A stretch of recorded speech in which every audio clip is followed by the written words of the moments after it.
जय हिंद दोस्तों। आज के इस इम्पॉर्टेंट लेक्चर में हम सभी डिस्कस करने वाले हैं 7 मई 2026 के डेली करंट अफेयर्स को। तो आप इस पूरे लेक्चर को बहुत ही ध्यान से लास्ट तक जोड़ देखिएगा। लास्ट में आपसे क्वेश्चन पूछा जाएगा जिसका आंसर कमेंट बॉक्स में बताना है। तो पहला और इम्पॉर्टेंट क्वेश्चन है, केंद्रीय मंत्रिमंडल ने निम्न में से किसी राष्ट्रगान जैसा दर्जा प्रदान करने का निर्णय लिया है? आंसर हो जाएगा इसका वंदे मातरम।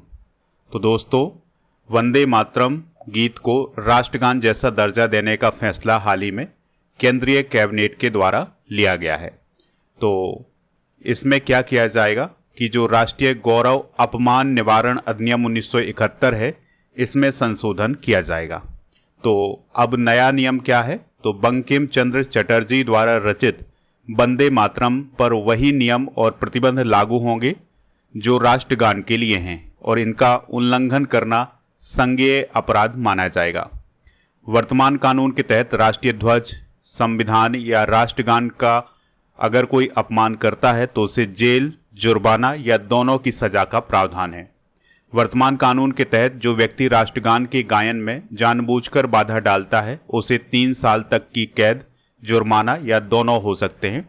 तो अब इसी प्रकार के नियम राष्ट्रगीत के लिए भी बनाए जाएंगे, और अगर कोई दोबारा अपराध करता है तो कम से कम 1 साल की जेल का प्रावधान है। वंदे मातरम के लिए जो नया प्रोटोकॉल आया है उसको भी देख लेते हैं। तो राष्ट्रगान से पहले अब राष्ट्रगीत गाया या बजाया जाएगा। सामूहिक रूप से पूरे 6 पैराग्राफ गाए जाएंगे या बजाए जाएंगे। राष्ट्रगीत के सभी 6 अंतरे पूरे 3 मिनट 10 सेकेंड में गाने होंगे, यानी कि जो अब हमारा राष्ट्रगीत होगा वो 3 मिनट 10 सेकेंड में पूरा होगा और इसके 6 अंतरे गाने होंगे। जरूरत पड़ने पर गीत को प्रिंट करके बांट सकेंगे।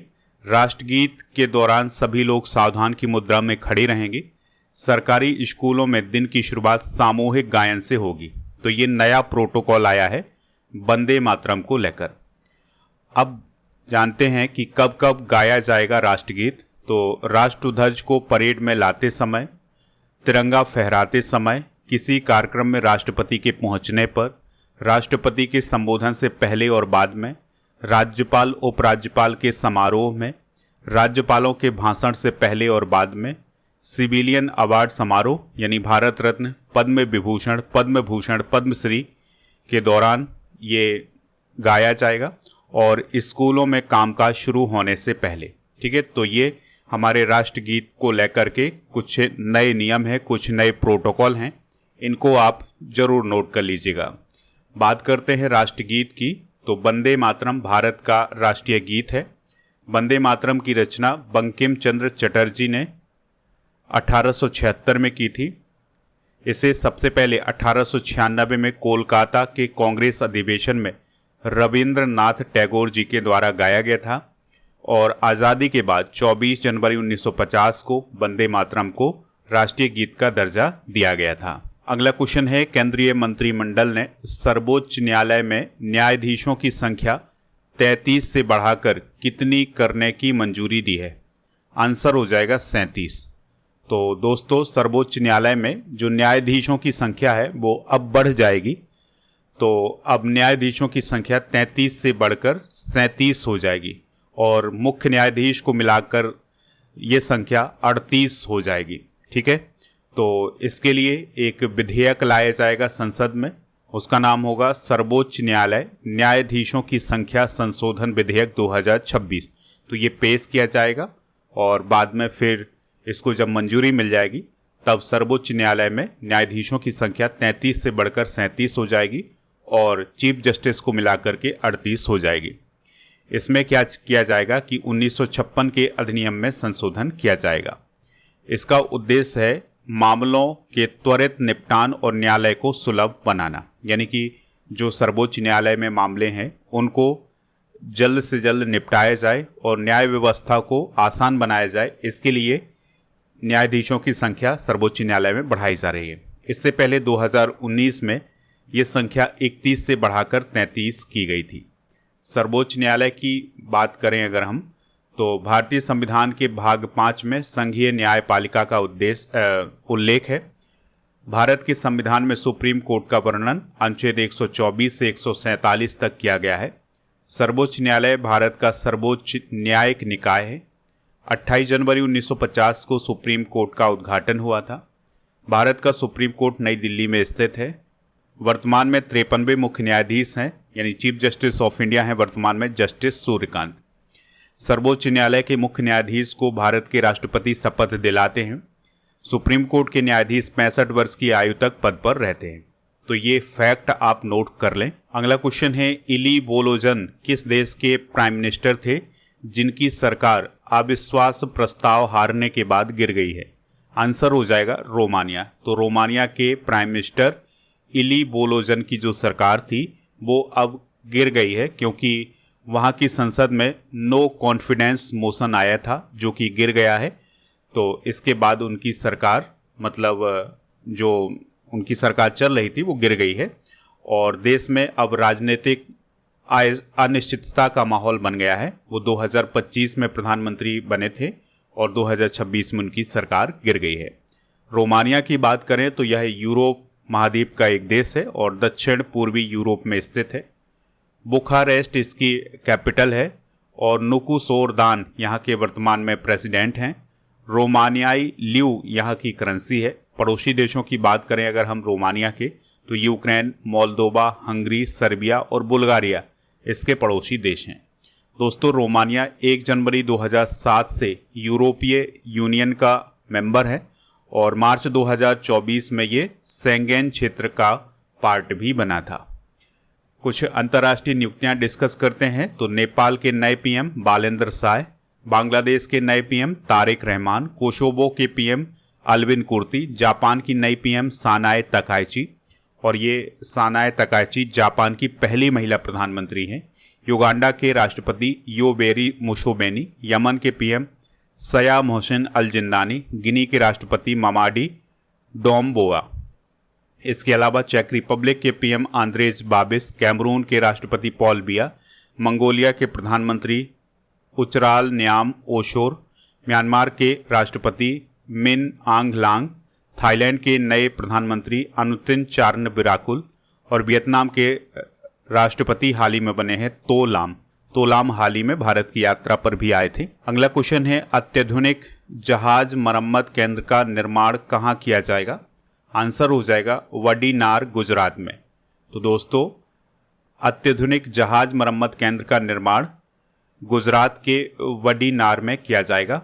इसके लिए भारत सरकार के द्वारा 1570 करोड़ रुपए का निवेश किया जाएगा और इसका जो रेगुलेशन किया जाएगा वो दीनदयाल पोर्ट अथॉरिटी और कोचीन शिपयार्ड लिमिटेड के द्वारा किया जाएगा। और यहाँ की क्षमता की बात करें तो यहाँ पर 300 मीटर तक के बड़े जहाज की मरम्मत की जा सकती है। ठीक है, यानी कि अत्याधुनिक जहाज मरम्मत केंद्र का निर्माण वाडीनार, गुजरात में किया जाएगा और यहाँ पर जो बड़े जहाज हैं, 300 मीटर तक के जो बड़े जहाज हैं, उनकी यहाँ पर मरम्मत की जाएगी। अगला क्वेश्चन है, संतोष नायर कौन थे जिनका निधन हो गया है? तो वह एक मलयालम एक्टर थे, तो उनका हाल ही में निधन हुआ है। उनका निधन 4 मई 2026 को हुआ है। 100 से ज़्यादा फिल्मों में उन्होंने काम किया है। उनकी जो लास्ट फिल्म थी वो थी मोहिनी अट्टम। दोस्तों, हाल ही में हुए कुछ इम्पॉर्टेंट निधन डिस्कस करते हैं। तो एन भास्कर राव का निधन हुआ है, जो कि आंध्र प्रदेश के पूर्व चीफ मिनिस्टर थे। आशा भोसले का निधन हुआ है, ये महान गायिका थी। असम के फुटबॉलर गिलबर्टसन संगमा का निधन हुआ है। ब्रह्मोस मिसाइल के रूसी वैज्ञानिक अलेक्जेंडर लियोनोव का निधन हुआ है। पूर्व कैबिनेट मंत्री मोहसिन किदवई का निधन हुआ है। अमेरिकी पर्वतारोही जिम वेटकर का निधन हुआ है। सूरीनाम के पूर्व राष्ट्रपति चंद्रिका प्रसाद संतोखी का निधन हुआ है। बंगाली एक्टर राहुल अरुणोदय बनर्जी का, रेमंड के पूर्व चेयरमैन विजयपत सिंघानिया का और यक्षगान कलाकार शूरी कुमेरू के गोविंद भट्ट का निधन हुआ है। अगला क्वेश्चन है, प्रशस्त 2.0 मोबाइल ऐप किसने शुरू किया है? तो NCERT के द्वारा हाल ही में प्रशस्त 2.0 मोबाइल ऐप को लॉन्च किया गया है। ठीक है, इसका उद्देश्य है स्कूलों में विशेष शिक्षकों द्वारा बच्चों में छिपी हुई विकलांगता के लक्षणों की जल्द पहचान करना और उन्हें समय पर सहायता प्रदान करना। ठीक है, तो स्कूलों में जो विशेष शिक्षक हैं उनके द्वारा बच्चों में जो छिपी हुई विकलांगता है उसके लक्षणों की जल्द पहचान करने के लिए ये मोबाइल ऐप लॉन्च किया गया है। बात करते हैं NCERT की। इसका फुल फॉर्म होता है national council of educational research and training.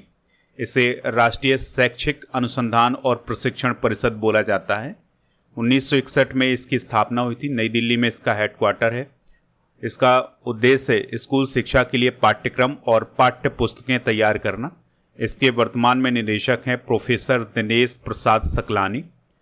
अभी हाल ही में NCERT को विशिष्ट श्रेणी में मानित विश्वविद्यालय या डीम्ड टू बी यूनिवर्सिटी का दर्जा दिया गया है। तो ये पॉइंट आप जरूर नोट करिएगा, ये पूछा जा सकता है एग्जाम में।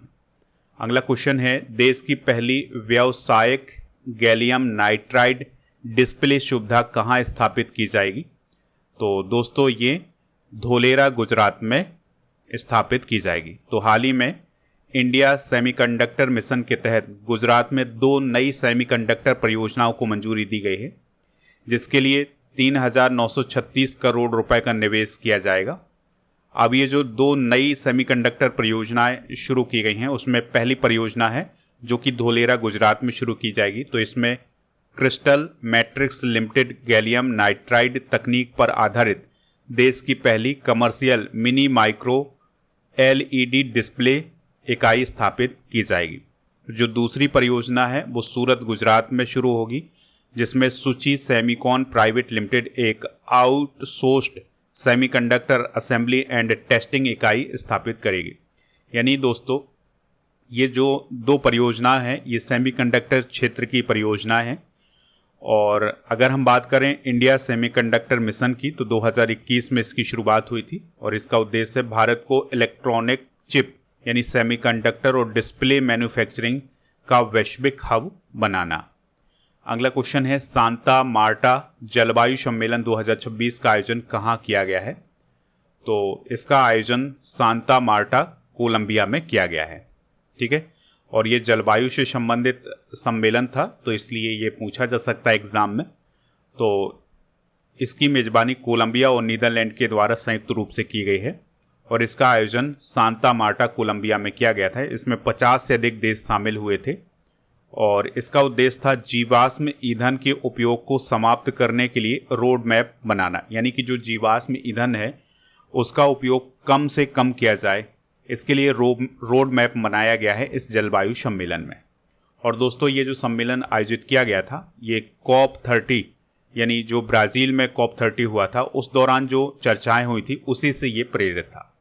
कुछ इंपॉर्टेंट सम्मेलन एक बार देख लेते हैं।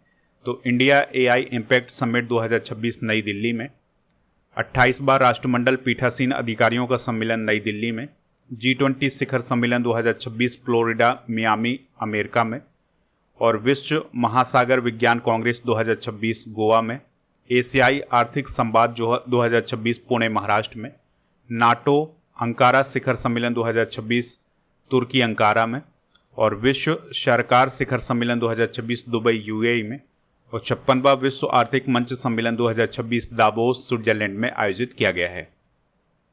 अगला क्वेश्चन है, कपास उत्पादकता मिशन को हाल ही में कब मंजूरी दी गई है? तो 5 मई 2026 को। तो दोस्तों केंद्र सरकार को इसकी मंजूरी मिली है 5 मई 2026 को। इसका लक्ष्य है कपास की उत्पादकता को 440 किलोग्राम प्रति हेक्टेयर से बढ़ा करके 755 किलोग्राम प्रति हेक्टेयर करना है। इसके लिए 5,659.22 करोड़ रुपए खर्च किए जाएंगे। यानी इस मिशन के लिए 5,659 करोड़ रुपए खर्च किए जाएंगे। ये किस मंत्रालय का मिशन है? तो कृषि एवं किसान कल्याण मंत्रालय और कपड़ा मंत्रालय का ये मिशन है। कुछ इंपॉर्टेंट फैक्ट आपको याद रखने हैं कपास के बारे में। तो भारत कपास का दुनिया का सबसे बड़ा उत्पादक देश है और यह एक खरीफ फसल है और इसके उत्पादन के लिए काली मिट्टी सबसे उपयुक्त होती है। अगला क्वेश्चन है, हाल ही में चर्चा में रहे हंता वायरस का वाहक कौन है? यानी कि किसके कारण ये हंता वायरस फैलता है? आंसर हो जाएगा चूहों के कारण। तो अटलांटिक महासागर में एक क्रूज जहाज पर हंता वायरस के मामले सामने आए हैं जिसके कारण पूरी दुनिया में चिंता का विषय बना हुआ है। हंता वायरस की बात करें तो यह एक गंभीर और जानलेवा वायरस है। यह मुख्य रूप से चूहों के मलमूत्र और लार के संपर्क में आने से मनुष्यों में फैलता है। यह मनुष्यों में हंता वायरस पल्मोनरी सिंड्रोम या सांस से जुड़ी गंभीर बीमारी पैदा करता है और इसमें जो मृत्यु दर है वो 38 से 40% तक हो सकती है। तो इस प्रकार से दोस्तों हमने आज के करंट अफेयर्स को डिस्कस कर लिया है। आप स्टडी करके ऐप को इंस्टॉल कर लें। प्रीमियम कोर्स वाले ऑप्शन पर जाएं। लूसेंट का कोर्स आप यहां से प्राप्त कर सकते हैं। FEV 600 कूपन कोड यूज करना है। प्रीमियम कोर्स वाले ऑप्शन पर अर्जुन GS फाउंडेशन बैच भी आपको मिल जाएगा। अप्रैल 900 इसके लिए कूपन कोड यूज करना है। इसमें भी वही सब फ्री मिलेगा जो लूसेंट वाले कोर्स में मिलेगा। प्रीमियम कोर्स वाले ऑप्शन पर आपको बहुत सारे कॉम्बो पैक मिल जाएंगे। कॉम्बो पैक को आप जरूर ज्वाइन करिएगा। टेस्ट सीरीज वाले ऑप्शन पर आपको बहुत सारी टेस्ट सीरीज मिलेंगी, तो इनको भी जाकर के प्राप्त कर लें। दोस्तों ई बुक वाले सेक्शन पर आपको monthly current affairs, yearly current affairs, half yearly current affairs, इन सभी की ई बुक मिलेंगी, तो इनको जाकर के प्राप्त कर लीजिएगा। दोस्तों अब हम कल के करंट अफेयर्स को रिवाइज करेंगे। किस भारतीय पत्रकार को पुलित्जर पुरस्कार 2026 से सम्मानित किया गया है? आनंद RK Suparna Sharma. The Asia university ranking 2026 में भारत का टॉप संस्थान IISc बेंगलुरु। 2026 के नोबेल शांति पुरस्कार के लिए किस भारतीय को नॉमिनेट किया गया है? अरुणाचलम गुरोगनाथम को। वियतनाम के राष्ट्रपति तोलाम अपनी भारत यात्रा के दौरान किस मंदिर गए थे? महाबोधि मंदिर, जो कि बिहार में है। भारत का पहला मोती उत्पादन क्लस्टर कहाँ डेवलप किया जा रहा है? हजारीबाग, झारखंड। भारतीय रेलवे का नया रेलवे जोन कौन बना है? South Coast Railway. Biocon Limited के नए CEO और MD कौन बने हैं? श्रीहास तांबे। अग्नि सुरक्षा सप्ताह 2026 4 से 10 मई 2026 तक मनाया गया है। विदेश मंत्री डॉक्टर S जयशंकर ने किस देश को 10 भीष्म क्यूब्स भेंट किए हैं? Jamaica. Growth hubs index report 2026 के अनुसार 2035 तक दुनिया का सबसे तेजी से बढ़ने वाला शहर कौन बना है? बेंगलुरु। तो ये आप नोट कर लें। दोस्तों जनरल नॉलेज के पिटारे में वाद्य यंत्र और उनके वादक डिस्कस करेंगे। तबला से संबंधित है जाकिर हुसैन, साबिर खान, अल्लाह रखा। मोहन बीणा से पंडित विश्व मोहन भट्ट। मैंडोलिन से S वाल मुरली कृष्णा। पखावत से तोताराम शर्मा और गोपाल दास। मृदंग से SB राजाराव और KV प्रसाद। हारमोनियम से पुरुषोत्तम वालावलकर और बांसुरी से TR महालिंगम, हरिप्रसाद चौरसिया, पन्नालाल घोष।